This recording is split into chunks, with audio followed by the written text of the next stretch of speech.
What's up guys, this is Shana and today we are going to check out Paraiso in Bukit Jalil. Let's go!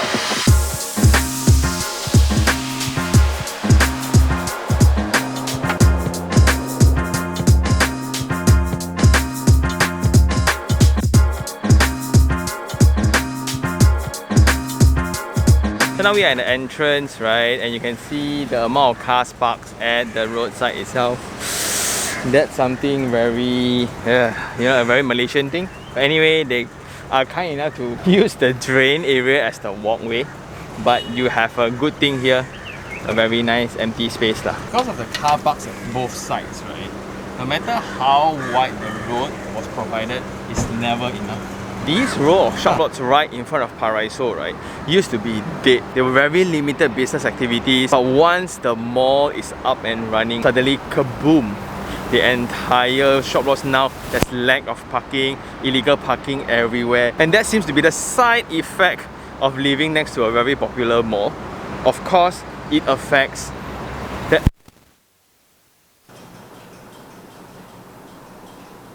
And this is when the audio file just popped.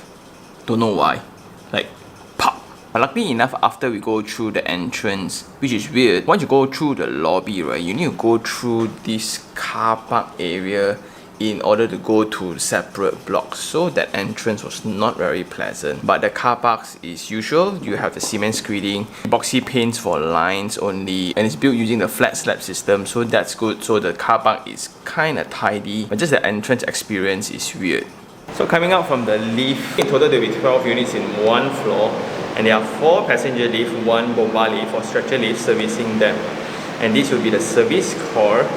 And you have 2 voids here. And it's great that it's divided into 2, so you kind of have that feeling of 6 units per floor. Just that this image is so weird, it's so small.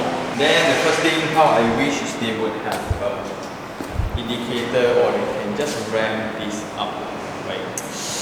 This is so dangerous. For the lobby, you have floor tiles, wall tiles, and this will be the service area, where this will be the bomba lift and the refuse area. Well, this is new, and again, as a reminder, if you are picking this unit, then you will need to go through the noise of people coming to throw rubbish every now and then. Also, there will be a risk of having smell. Then for the corridors width, it's nice, it's 2 meters by 2.6 meters, and there will be 2 central voids around. Hence, the void at this size really makes an impact compared to the smaller voids that we have visited before. And the corridor is so luxurious. So the unit that we're going to check out today will be Type B, 1101 square feet. And you have a 3+1 bedroom setting. Once you come in here, you will get to see the dining and the living already with its own balcony. Then you will have the dining with a very big kitchen. Here you will have the 2 bedrooms having the stretch of the main facade line. This one will be facing the void. One with its ensuite bathroom, 1 public bathroom. This will be the unit that we're going to check out today. And what you can see is this design of window that is weird. Imagine if you are studying here or you just do anything here, right? At this level, you actually allow a lot of visual access. So how I wish, if it's for ventilation or for daylighting, right, maybe put it up there, a window that maybe on a normal person, I'm short lah, but a normal person wouldn't be able to go and see. And with the foyer space, this will be a shoe cabinet area and going into the unit.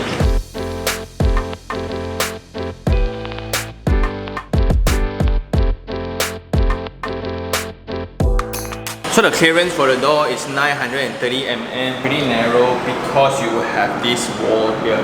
So that kind of limits the bending if you are moving really big furniture. So coming into the space, I think it's not that great because you're keeping the window, okay? But wall-to-wall distance for the living hall is 3.6 meters, but the ceiling height is around 2.7, 2.8 only. So it feels kind of off. Then this will be the balcony. This will be Pavilion Shopping Mall. Something I'll highlight here will be the entrance experience. When you come in, this will be a branch right before the U-turn.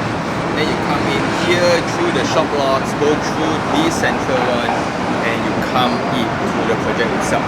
So every time you go out, you need to go out this way. If you want to go back the other direction, you either U-turn this side from the internal to go back out, and that's the setback. Sometimes you wonder why this project here, if you look into the property portals, is around 5 to 600,000 for a leasehold project like this, but right opposite that one is around $1 million for a 3-bedroom unit freehold. So it's a lot to do with the land status, circulation pathways, entrance experience, micro elements around the site, and etc. That's why if you think about it, 1 million here, 600,000 here, why buy 1 million? But that sold out wall. Here still got remaining units, which is weird. But if you think about it from an investment point of view, it's a whole different topic altogether. So you have a tiled flooring for the 1.1 meters balcony, glass handrails, which is nice. Then you have the aircon latch at the side. Looking at the surrounding, there are just a lot of upcoming projects. Adding on to the existing density, it will be more. All using this as a selling point. And in terms of noise experience,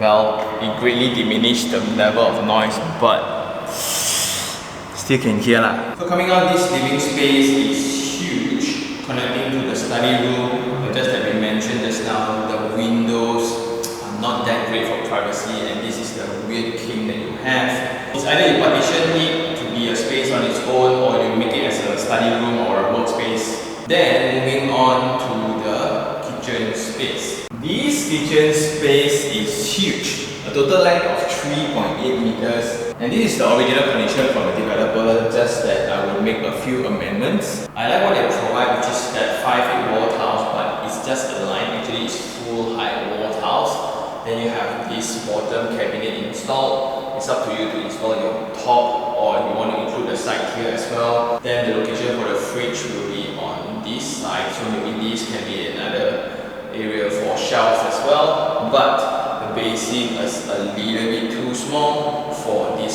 scale of kitchen. Then going in, this will be the yard space. So currently, all the spaces here seems very big. Even the window for the kitchen space, this is huge. A normal one is half the size, right? Then we have floor tiles for this area where you can put your washing machine and some treatments. Some owners choose to add window to the space, but this void size is huge and it makes a lot of difference in terms of light quality, air quality.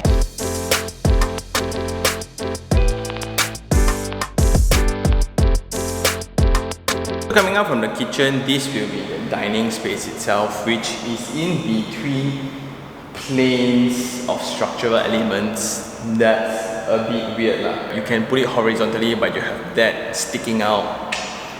I don't know how the designer is going to do this. But anyway, you can also hear a lot of renovation works are being done. That's always a great sign. Going into the first bedroom, this is the one attached to the facade, so it's very bright. The width on the space is 2.6 meters. You can probably fit in a very nice bed with bedside tables and a wardrobe, but you can feel the pressure of noise. Because now you guys are right next to the window now. The windows provided are actually tinted, and this will be the situation of windows being open, then window being closed. Similarly, you have tile floorings, you have aircon lightings provided, lighting points, fan points, and right next to that will be the guest bathroom. For basin, they give you Clayton. For WC, they should be giving you Clayton as well. And currently it's without artificial lighting, so it's pretty dark. Full height wall tiles, no shower screen, and this will be the window looking outwards. The ceiling height is very low though. Like you look at the shower, almost touching the ceiling already. Next to that, this will be the second bedroom, where it's attached to the void. So here you kind of have the secondary facade, and the lighting quality is drastically different. But there's just something about the levels of the window. So I'm not too sure about the rationale of the position of this window. Should it be higher? Should it be lower? Well, this is easy to clean up, but is that the main concern?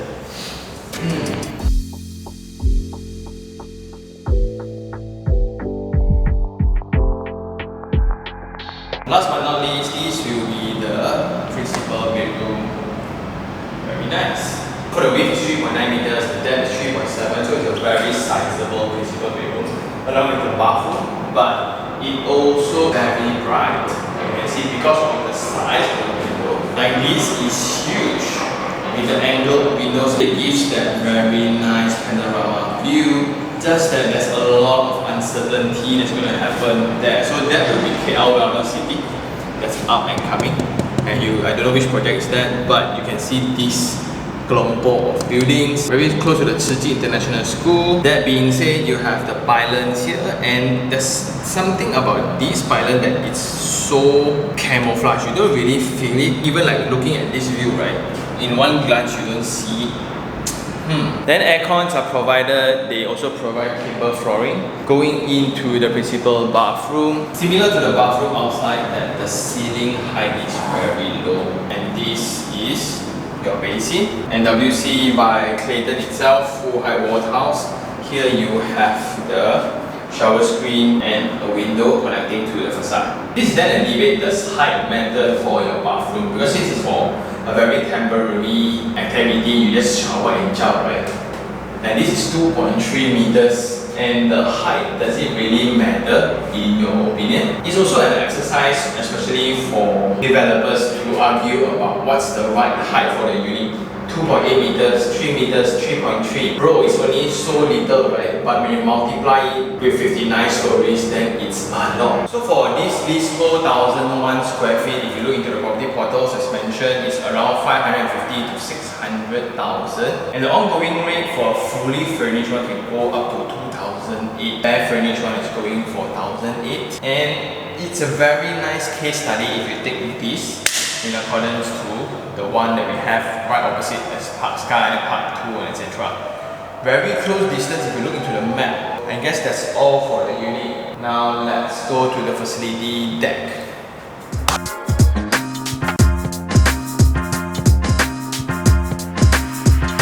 So on the way to the facilities deck, there are some units at the facility floor. So these are not exactly garden units, but you just have very close proximity to the swimming pools. And the difference between projects, again, at different price range, right, is the treatments to the spaces. Because reading room ultimately is a requirement imposed by the government. It's either they decorate it really nicely to be part of the selling point, or it's just given like that, nah, just checkpoint, and they get the approval to build. But what I like is the inclusivity elements here, so you get the ramp.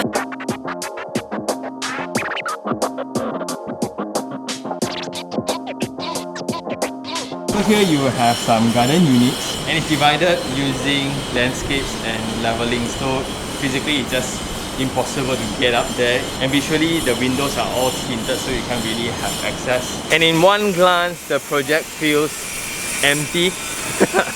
I think it's because it's huge, but it's all just walkway. So I think this is an active approach in trying to monitor and control maintenance costs. You know, you put in more shrubs, more elements, it's only going to shoot up the maintenance further. We have Block A and Block B, and both of them share this common area of facilities. And this is the lap pool where you kind of have the infinity edge. At the end you have the glass railing overlooking to the pavilion and the roads. Then here you have the kids wading pool and a very simple slide. That's about it.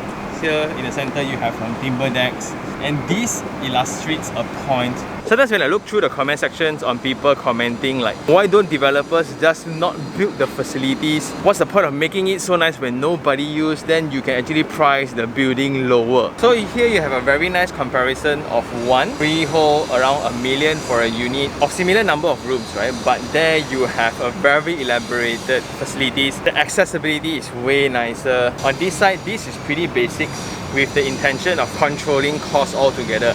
You don't have very extravagant stuff, basic reading room, swimming pool is just there for being there. Nothing more, nothing less, just functional. Therefore the price is then almost half of what you can find right opposite. Distance to Pavilion Mall, almost similar, right? Which one would you choose then? Because a lot of people don't know, the facilities that are located in the deck itself is a requirement imposed by the government. You need to have a reading room, or a library, or a tadika, or a grocery store, or Adobe, or whatsoever is imposed by the government, not developers want to build it themselves. So indirectly, it became a way for developers to kind of differentiate themselves, like a product to product kind of differentiation. You need nothing much to compare, but once you step into the facilities, then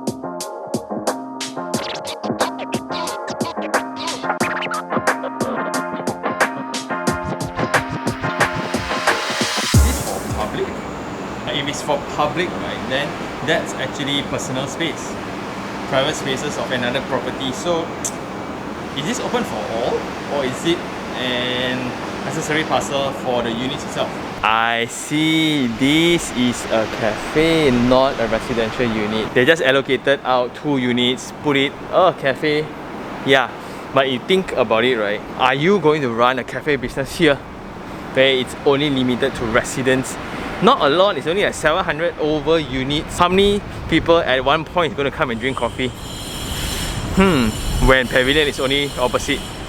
Then also you will find a gym at the side, right? So it's pretty solid, just that it's locked. I don't know why. Then next to the gym, there is very nice. This is like 3 badminton courts inside.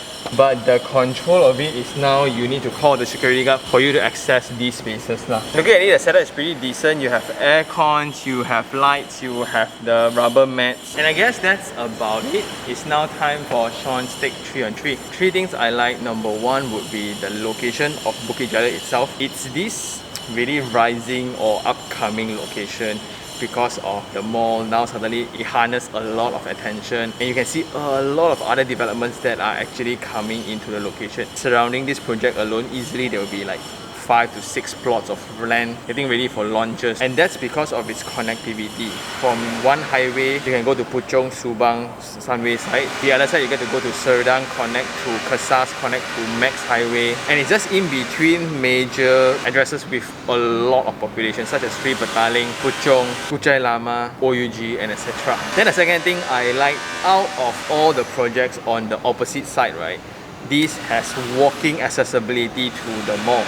And it's not directly to the project, it's just nice that there's a pedestrian bridge over to the commercial area. And when you select projects, right, there's a difference between distance. It's either walkable or not. I don't care whether it's 10 minutes drive or 15 minutes drive, it's a 5 minutes drive, it's not going to kill me, right? But a 10 minutes walk versus a 5 minutes walk, huge difference, because by 10 to 15 minutes of walking, I'm fully drenched. So it's impossible for me to walk from other projects over to the mall. But for this project, I can easily just walk out. But it's still not covered. If it's raining, I will still get wet. And because of that, also with the very affordable pricing, it makes this a very interesting project for investment. The target audience is pretty solid. It's either people who works in the mall or the offices nearby. Also, if you think about investment, although the returns at the luxury end can be higher sometimes, but in terms of risk, this is way less riskier. And for the price that you're paying, you get 1,001 square feet, 3 plus 1 bedroom. And in terms of dimension of the spaces, of the bedrooms, of the living, the scale of everything is very, very good. Just that there are several design things that I'm not too fond of. And that illustrates the main difference between luxury and non-luxury, because it's beyond location, it's beyond the unit size. So if you look at it, 3 bedroom, right? The main first comparison point will be the facilities deck, and this one is pretty bare because maintenance cost is such a focus and they want to minimize it as much as possible. Swimming pool, nothing much is there. Badminton court, there. Gym, there. Just because it's a requirement. We have seen many elaborated ones. This one is just the opposite of that. Then the second thing would be the connecting spaces. Like if I were to drop off, then I need to walk through car parks before I go into the lobby. Then at lobbies, multiple lifts are not working. Maybe only today lah, I'm not too sure. But then when we go into the unit, the ceiling height is like 2.8 meters, in the toilet is 2.3. You really feel that impact of spaces. So those are the design elements that I'm not too fond of. Like the doors for the reading room or the cafe, right? Can you just change to a better designed door? Then last of all would be the accessibility and the micro elements around the location. In order to come into the project, you need to branch out right before the U-turn, then you come into the shop lot, then you turn in, and you can see the roads are narrow. The entire experience is just not pleasant. If you want to go out to Serdang direction, you need to make a big U-turn right behind. coming out from the other side, and it's a pain. But in exchange for that, you have a product that is priced lower than the rest. So which one do you prefer? And I think that's all for this episode. If you look at it, it's a very great study and comparison between products of different classes, right? So some luxury, then you gotta think about why are those luxury. It's beyond location, it's beyond unit layout, it's beyond design, right? So you look at it from a whole, then you get to really understand the target audience that you are targeting as your tenant. And I think from an investment point of view, this makes more sense and less risk, and it also depends on your affordability. And with that, thank you very much for watching. If you really like this episode, like it, share it, and even subscribe for more information like this. Until next time, this is Sean Tan. Ciao.